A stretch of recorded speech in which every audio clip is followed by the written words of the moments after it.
वक्फ के कब्जे पर बुलडोजर एक्शन, 400 से ज्यादा मौलानाओं को नोटिस, सरकारी जमीन पर से कब्जा हटा, दस्तावेजों से खुला सबसे बड़ा राज। नमस्कार, आप सभी का बहुत बहुत स्वागत है। आप देख रहे हैं स्पेशल स्टोरी। मैं हूं परवीन शेख। देश में लागू किए गए नए वक्फ कानून के तहत अब कई संपत्तियों के जो वास्तविक हालात हैं वो सामने आ रहे हैं। एक के बाद एक कई राज जो हैं वो वक्फ बोर्ड के खुल रहे हैं कि कैसे वक्फ के नाम पर सरकारी जमीनों पर कब्जा किया गया। इस बीच 12 अप्रैल को मध्य प्रदेश के पन्ना जिले में इस कानून के तहत पहली बड़ी कार्रवाई हुई, जहां सरकारी जमीन पर अवैध रूप से बने एक मदरसे को ढहा दिया गया। वहीं इस कड़ी में उत्तर प्रदेश के संभल जिले में भी वक्फ संपत्ति को लेकर बड़ी खबर सामने आई।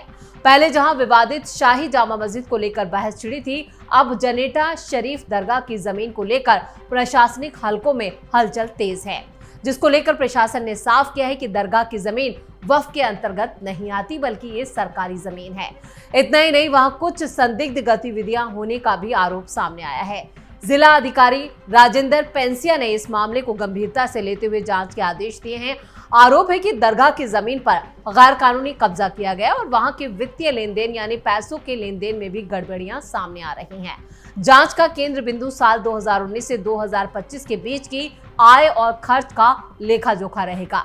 चंदोसी के तहसीलदार धीरेन्द्र प्रताप सिंह ने जानकारी दी है कि दरगाह को लेकर पहले भी कई शिकायतें सामने आई थी। गांव के ही एक शख्स जावेद ने मुख्यमंत्री योगी आदित्यनाथ को खत लिखकर शिकायत की थी, जिसमें एक व्यक्ति शाहिद पर मजार की जमीन पर कब्जा करने और दूसरे धार्मिक स्थलों की जमीन हड़पने का आरोप लगाया गया। प्रशासन ने शाहिद से जुड़े दस्तावेज पेश करने को कहा है ताकि उनकी विधिवत जांच की जा सके, यानी कानूनी जो जांच है वो की जा सके। जांच में अभी तक जो सामने आया है उसके मुताबिक दरगाह की जमीन राजस्व अभिलेखों में वक्फ की संपत्ति के रूप में दर्ज नहीं है। ये सबसे बड़ा खुलासा हुआ है इन दस्तावेजों से। बल्कि यह जमीन दरगाह के नाम पर दर्ज की गई थी, जो चकबंदी के वक्त भी उसी रूप में दर्ज रही। हालांकि कुछ लोग अब भी दावा कर रहे हैं कि ये वास्तव में वक्फ संपत्ति है और इसकी अंतिम स्थिति जांच के बाद ही साफ होगी कि वास्तव में जमीन पर अधिकार किसका है और वहां की गतिविधियां किस हद तक वैध है। यानी जो दस्तावेज सामने आ रहे हैं वो जो बता रहे हैं कि ये वक्फ बोर्ड की संपत्ति है, उनके दावों की पोल खुलती जा रही है। दुकानें बंद, घरों पर बुलडोजर एक्शन, योगी ने मुसलमानों को दिया झटका। वक्फ संशोधन कानून 2025 लागू होते ही सरकार और संगठन दोनों स्तर पर बीजेपी एक्शन मूड में है। वहीं वक्फ बिल को लेकर देश भर से रोजाना हिंसा और प्रदर्शन की खबरें भी सामने आ रही हैं। सबसे ज्यादा हालात बंगाल में खराब हैं। इस तनावपूर्ण माहौल के बीच गाजियाबाद में सरकार ने 400 से ज्यादा वक्फ की जमीनों पर कार्रवाई शुरू कर दी है।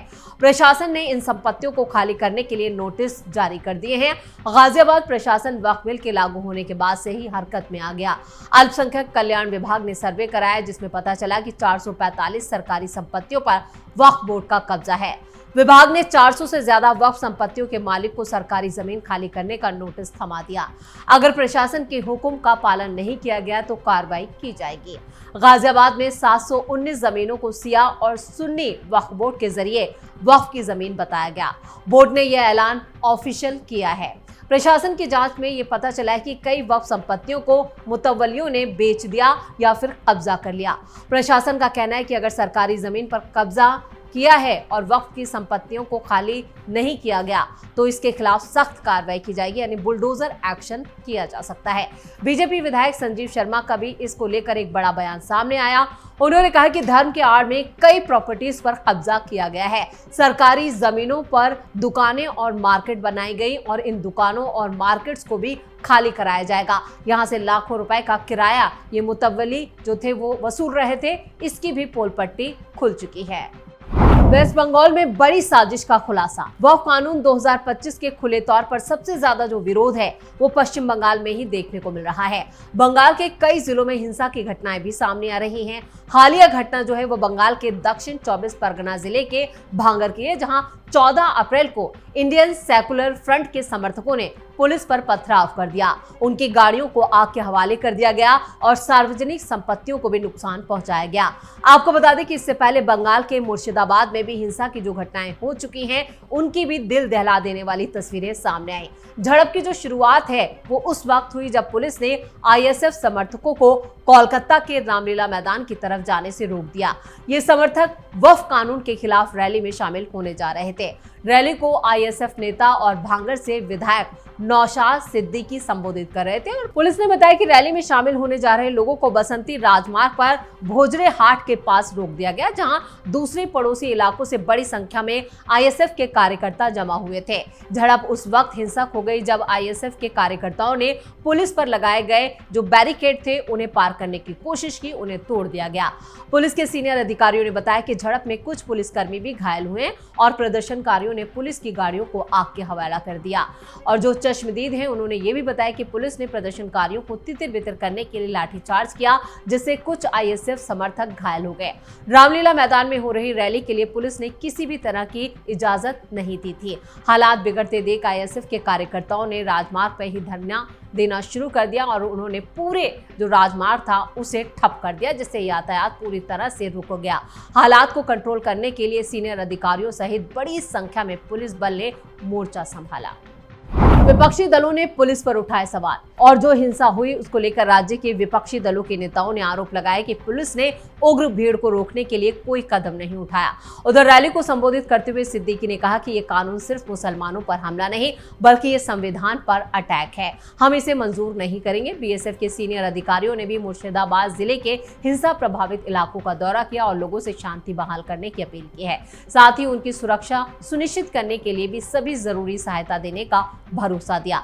अतिरिक्त महानिदेशक रवि गांधी के नेतृत्व में बीएसएफ के एक और प्रतिनिधिमंडल ने शमशेरगंज, सुती, धुलियान के कई अशांत इलाकों का दौरा किया, जहां पिछले दिनों हुई हिंसा में 3 लोगों की जान भी चली गई थी और कई लोग घायल हो गए थे।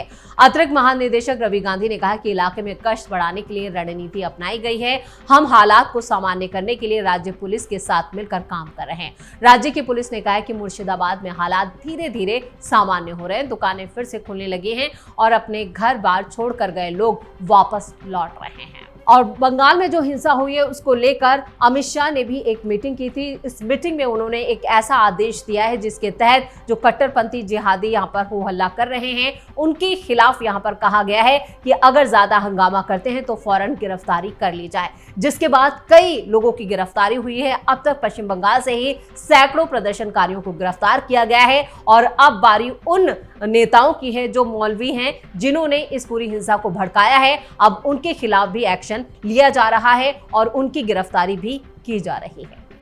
ओवैसी की नेता का विवादित बयान। देश भर में वक्फ कानून को लेकर मुस्लिम संगठनों का प्रोटेस्ट जारी है और इस बड़े बड़े नेताओं के बयान भी इसको लेकर सामने आ रहे हैं।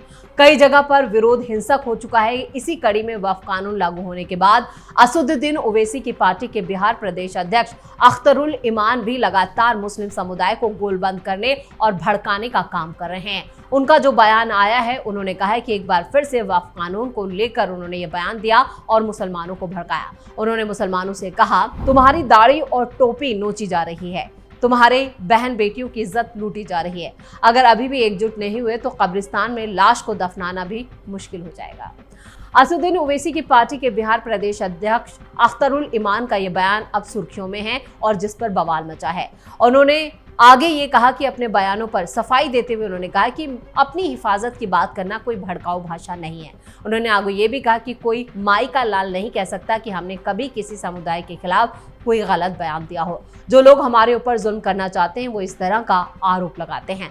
वह रैली और सभाओं में लग रहे आज़ादी के नारों को लेकर जब उनसे सवाल किया गया तो उन्होंने ये भी कहा कि हमें इस काले कानून और देश में नफरत फैलाने वालों से आज़ादी चाहिए। इस काले कानून से आज़ादी की लड़ाई जो नहीं लड़वाएगा वो कायर है। अख्तरुल ईमान ने बीजेपी नेताओं की तुलना जालिमों से करते हुए कहा कि हमें जालिमों और इन देशी अंग्रेजों से आज़ादी चाहिए। इस दौरान देश भर के कई राज्यों में इस कानून को लेकर प्रोटेस्ट की खबरें जरूर और उनके पीछे इसी तरह के भड़काऊ बयान भी सामने आ रहे हैं, जिनके खिलाफ अब एक्शन शुरू हो गया।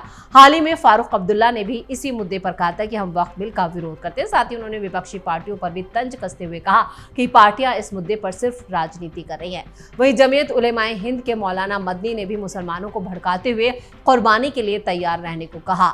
देश में इन विरोधों को लेकर अमित शाह ने भी बड़े कदम उठाने के लिए मीटिंग की। मोदी और शाह की भी एक मीटिंग हो चुकी है, जिससे इस तरह के बयानों और हालात से निपटा जा सके। खासतौर से बिहार और बंगाल के हालात को लेकर अमित शाह ने यहां पर बीएसएफ के जो बड़े अधिकारी हैं उन्हें तैयार रहने को कहा और सख्त एक्शन लेने की हिदायत दी गई है। यानी जो अब भड़काऊ बयान सामने आ रहे हैं, अब उन मौलानाओं की खैर नहीं है और उनके खिलाफ कानूनी तौर पर बड़ा एक्शन लिया जाएगा।